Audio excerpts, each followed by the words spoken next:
రీసెంట్గా తిరుపతికి గాంధీపురంలో శివయ్య కళ్ళు తెరిచాడని చెప్పేసి బాగా వైరల్ అవుతుందన్నమాట.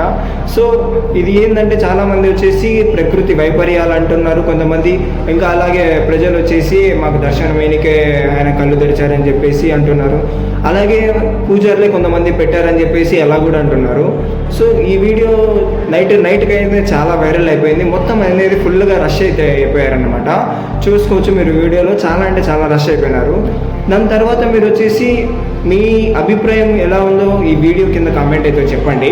ఇలాంటి మంచి వీడియోస్ లేటెస్ట్ అప్లోడ్స్కి మన ఛానల్ అనేది సబ్స్క్రైబ్ అయితే చేసుకోండి. ఇంకో కింద కామెంట్లో చేయండి మీరేమనుకుంటున్నారు ఈ వీడియో పైన.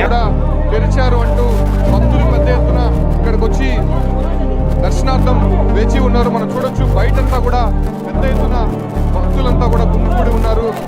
ఏదైతే తిరుపతి టిఆర్ మహల్ రోడ్లో ఉన్నటువంటి ఈ శివాలయం అతి చిన్నపాటి ఒక షెడ్ వేసి ఈ లింగాన్ని అయితే నిర్మించారు. ఇక్కడ స్థానిక మాజీ కౌన్సిలర్ అయినటువంటి మునిరత్నం అనేటువంటి సో లింగానికి సంబంధించినటువంటి రూపం మనం చూడొచ్చు. కంప్లీట్ గా ఇక్కడ 2 కళ్ళకు సంబంధించినటువంటి